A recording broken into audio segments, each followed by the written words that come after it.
This is a Hot Pie Original. He is a rock star reporter for Statesman, Austin American Statesman at statesman.com.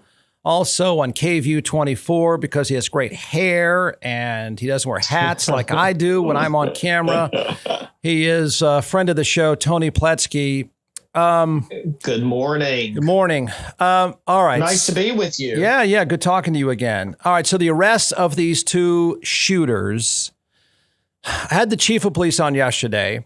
And, he was predicting, I don't know if you've heard some of that, but he's predicting, he was saying over and over again, we have the second person. I feel comfortable. We're going to get the second shooter. And sure enough, not long after we talked, obviously they got the second shooter. So talk about the shooters and talk about what you know, how this thing went down, because in the little discussion that we had yesterday on East 6th, early Saturday morning, it sounded as if they were shooting at each other. So tell everybody what you know about them.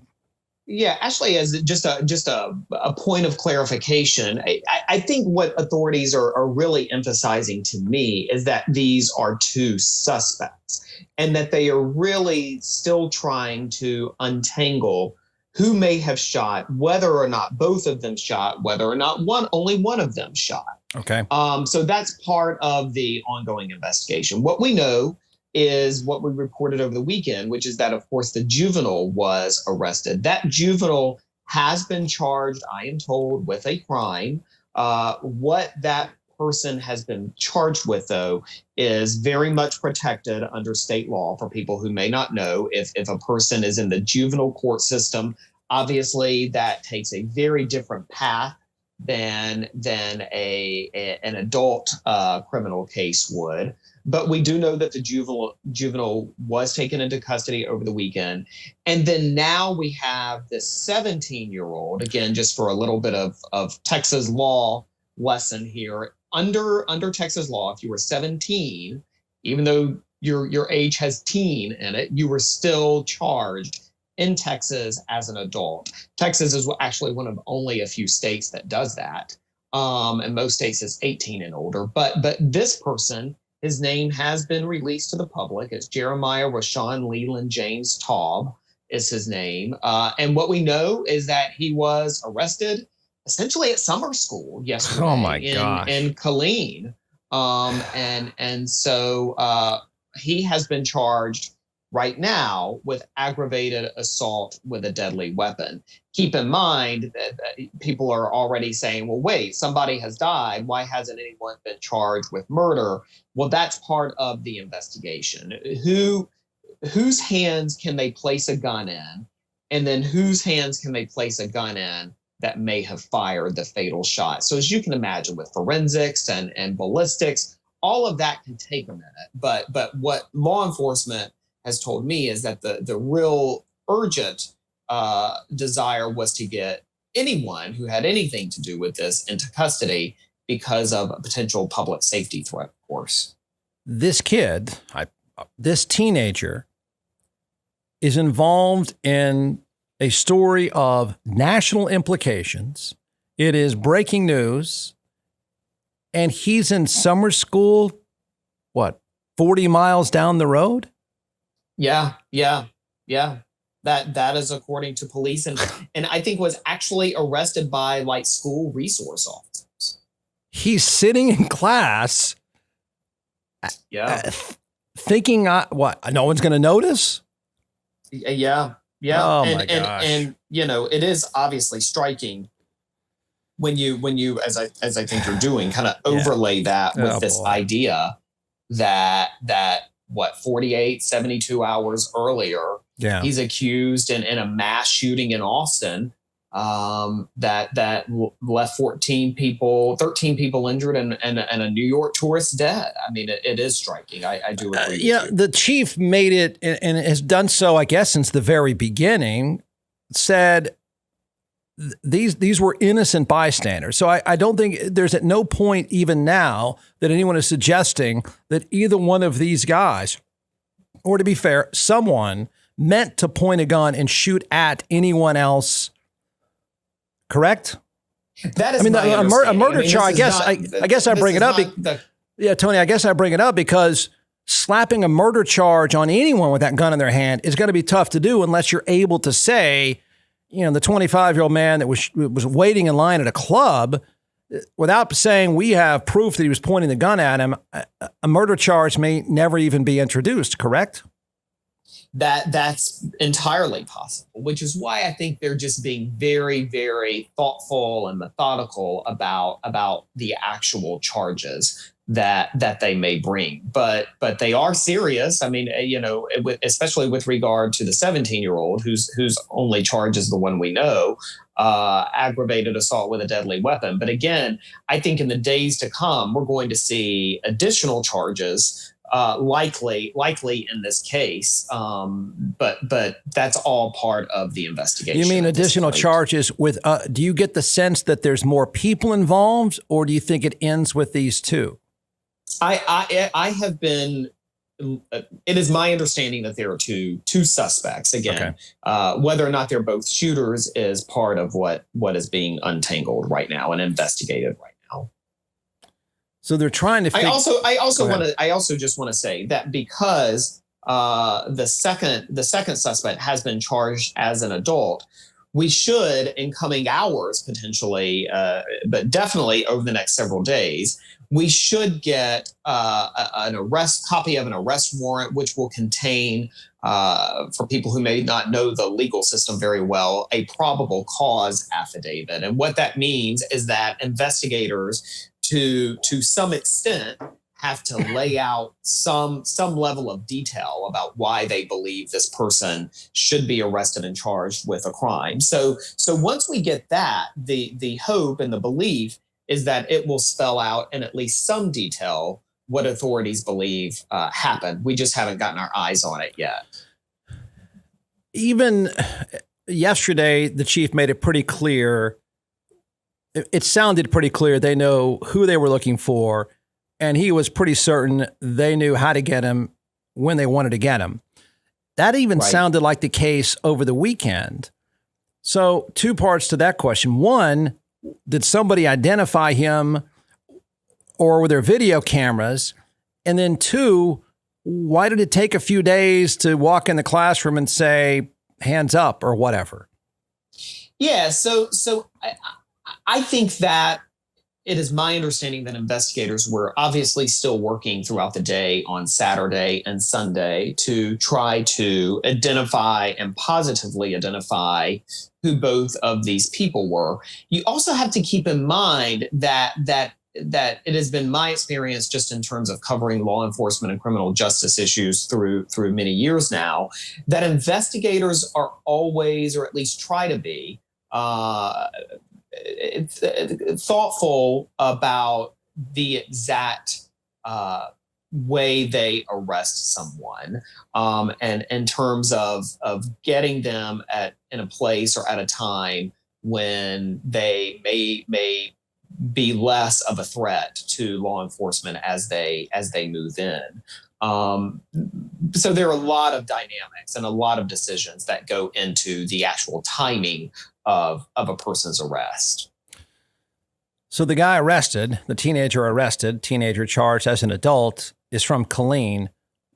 Is the other kid who's obviously under, he's 16 at the most, right? At the most, he's yes. 16. Do we know where he's from? I don't, because keep in mind, again, law enforcement is extremely tight-lipped anytime a case involves a juvenile, because they don't want to run afoul of the law and the legal protections that the system gives juveniles. Hey, I'm here with John McClellan, the creator and founder of ATX Hot Sauce. And when I say that you started this, maybe not screwing around in your kitchen, but maybe not that far removed from screwing around in your kitchen. So talk about the creation, the process, the dream that came out of the pandemic. It's from Austin, from Texas. There's not a lot of hot sauces out there that are actually from here. There's a few great ones too. But, Frank's and Tabasco and some of these other ones, I want something that's Texan like me. It's different. And I think that's what Texas is a little bit about. That's what Austin's about. So that flavor first, without the vinegar, and then going into the heat after that, but not a blow your head off heat. If you notice, a lot of the hot sauces out there that you see are like Da Bomb or Death's Door, right? Yeah. And they're just supposed to blow your head off when you do it, when you taste it. Well, that's not the kind of hot sauce that I'm making. I'm making a hot sauce for the everyday person, for the condiment for every single day. And that's why the flavor first, heat second is so important, that you get those flavors, the nuances, whatever food that you're making. All right, order a box now. It's atxhotsauce.com, atxhotsauce.com. It's a morbid reality. You know where? Remember the guy in the car during South by Southwest? I don't remember how many years ago. Yeah, Rashad Owens. Who was charged, I believe, with it's a capital offense, who ran people down in a car. He was from Killeen as well, correct? You're making me kind of go back in my memory. I thought he was a local guy. I thought he was a local guy. Yeah, I certainly do. I mean, obviously, I remember what happened. I'm not sure I remember his hometown actually, but certainly that was a devastating thing that happened in our community. 4 people were killed, 30 people were injured, and really, sadly, made international headlines because it involved international tourists at an international festival. So now, 5-6 years later, we have this new event, this new bloodshed, sadly, on 6th Street. And so I think that's part of the conversation as well, obviously. So have they been piecing this together by video? I mean, because obviously the issue is going to be, and I asked the chief this yesterday, and maybe he really doesn't know, were they shooting at each other and they just randomly were hitting people, or were the two of them or one of them, whatever their relationship is, shooting at someone else and continually missing? I mean, how did they find him? Is that videotape? And the videotape from 6th Street is going to show. Yeah, I mean, when we think about 6th Street, I mean, there are obviously tons of cameras. There are public safety halo cameras out there that are operated by APD. And then, as you can imagine, individual businesses also have cameras out there as well. So certainly the case will be built on, video evidence. From what I've been told, the evidence is really compelling with regard to, in one instant, you're watching people having a great time on 6th Street. And then the very next, you can actually see people dropping to the ground after having been shot. But video will only be one component of the case. As you can imagine, it's going to have eyewitness statements as well, and in terms of who actually alerted law enforcement about who the suspects could be, ultimately that will likely come out as well, but it just hasn't so far. Yeah, it's amazing that that I haven't seen cell phone footage. Yeah. I mean, it is pretty amazing. When you think about it. Yeah, I mean, everything. There's people upload. I mean, we've all experienced shootings where somebody somewhere has got a camera and they're almost narrating as the thing is going along. It's just pretty remarkable that we haven't seen or heard of any yet. Yeah, absolutely. But similarly, at the same time, I mean, yes, it's true that everybody has a cell phone.